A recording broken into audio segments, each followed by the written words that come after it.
Order! Order! You are an incorrigible delinquent at times. Behave yourself, man!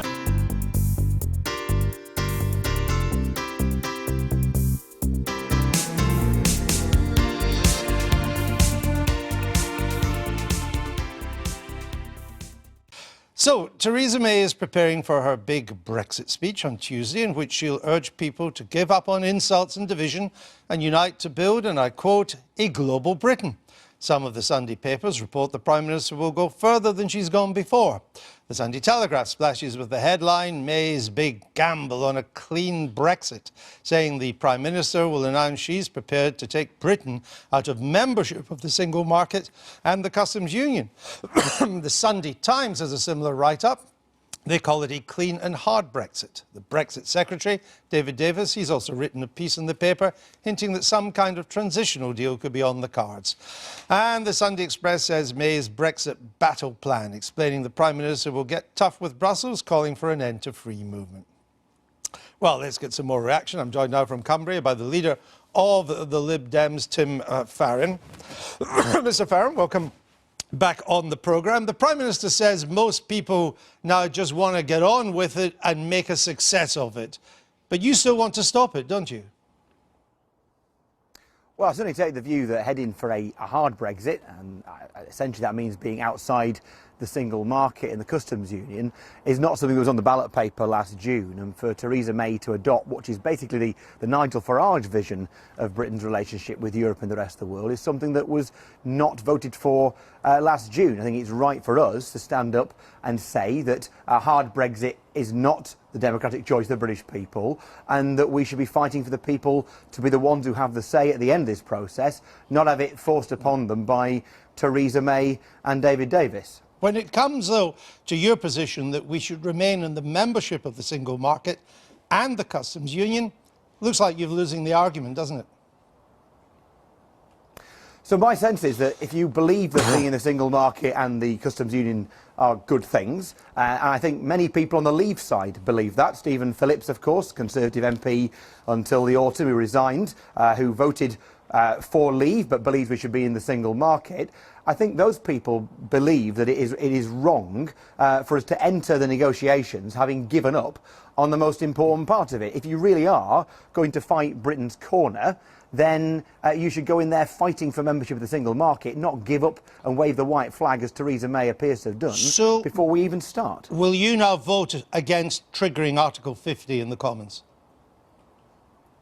Well, we made it very clear that we want the British people to be those who have the final say on the terms of the deal. Right, and if the government does not agree to that, then we will vote against Article 50. Will you encourage the House of Lords to vote against Article 50?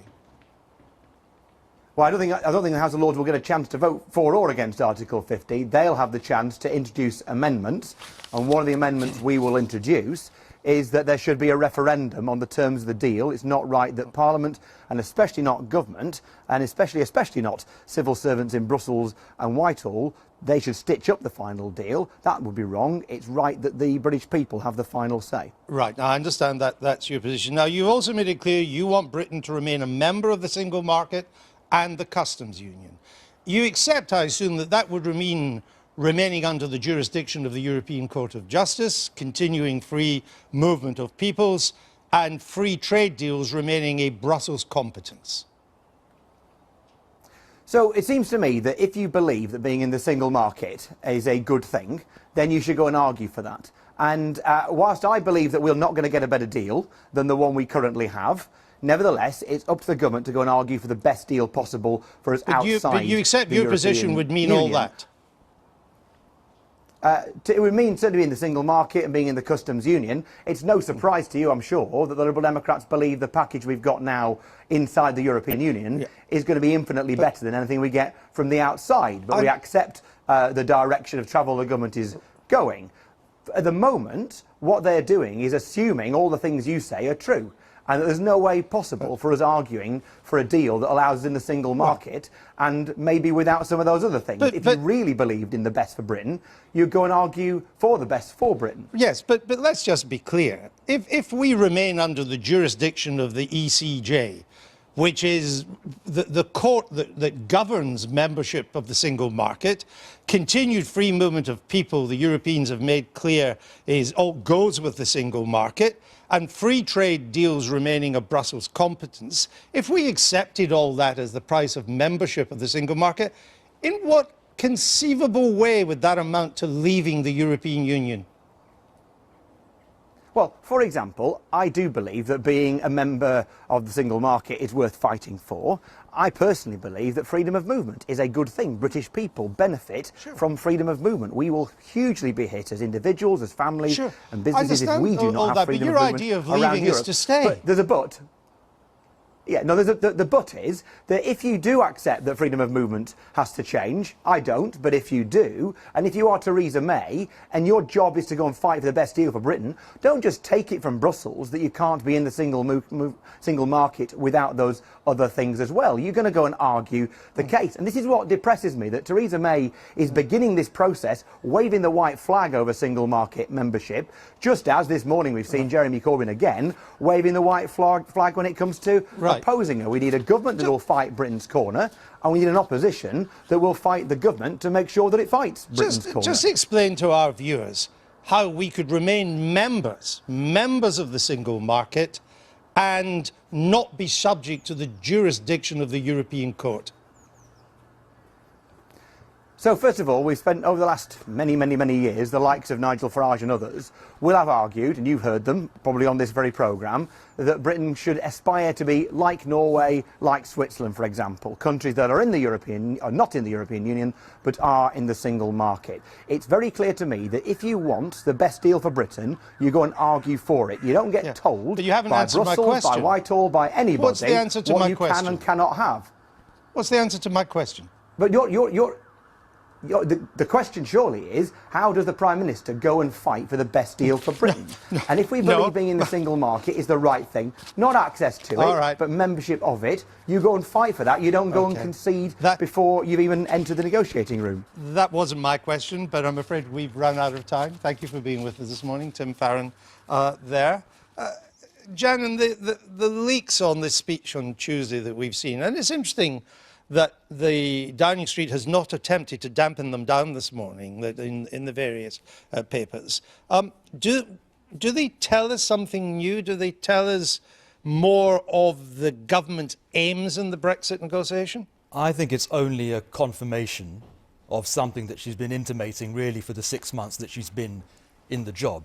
The logic of everything she has said since last July, the keenness on regaining control of migration, the desire to do international trade deals, the fact that she's appointed a trade secretary. The logic of all of that is that we're out of the single market, quite probably out of the customs union. So what will happen this week is a restatement of a fairly clear position anyway. One thing that, and I think Tim Farron is right about one thing, I don't think she will go into the speech planning to absolutely definitively say, we are leaving those things. Because even if there's a 1% chance of a miracle deal where you stay in the single market, somehow get exempted from free movement, it is prudent to keep open that option as a Prime Minister. Well, she's being advised, both by the diplomatic corps and by some of her personal advisors, don't concede on membership of the single market yet. We know it's not going to happen, but don't concede. Let the Europeans knock us back on that, and they can begin by saying, yep, we told Britain it couldn't have that. Yeah, I think that's probably wise strategy for all the reasons that Janan outlined there. I think that what we do learn a bit today is this possibility of some kind of transitional arrangements, which David Davis has been talking about in a comment piece for one of the Sunday papers. My sense from Brexit supporting MPs is that they are very happy with 90% of the rhetoric that's coming out of Downing Street that, as you said, has not been dampened down by Downing Street today, apart from this question of transitional arrangements, which they fear will, on two fronts, on the one front, will just encourage the very dilatory EU to spend longer than ever negotiating a deal, and on the other hand will also be exactly what our civil service looks for in stringing things out. But what wasn't explained this morning is what David Davis means by transitional is not that you negotiate what you can in 2 years, then spend another 5 years on other matters that were too tough to solve. He thinks everything has to be done in the 2 years, but that would include transitional arrangements over 5 years. That's a different matter. It is a different matter. But I think what we are seeing with the build-up to this speech and all the speculation around it is the danger of making these kind of speeches. In a way, I kind of admired her not feeding the media machine over the autumn and the end of last year because, as Janan has pointed out now and in his columns, she has actually said quite a lot, and from it you could extrapolate quite a lot. We won't be members of the single market. No, she said at her party conference speech, we're out of the European Court, means? and her red line is the end of free movement, so we're out of the single market. You don't have, there is a sequence here. And we're probably out of the customs union. And we're probably out. Why has she set up Liam Fox to negotiate all these other deals? If not that he will succeed necessarily, but that's the intention. We're still in the customs union. So you could extrapolate from this most of what she will say, perhaps more cautiously than some of the headlines on Tuesday. But the grammar of a big speech raises expectations, gets the markets worked up. So she's doing it because people have said she doesn't know what she's going on about. But maybe she should have resisted it. Very well, but she hasn't, and the speech is on Tuesday morning.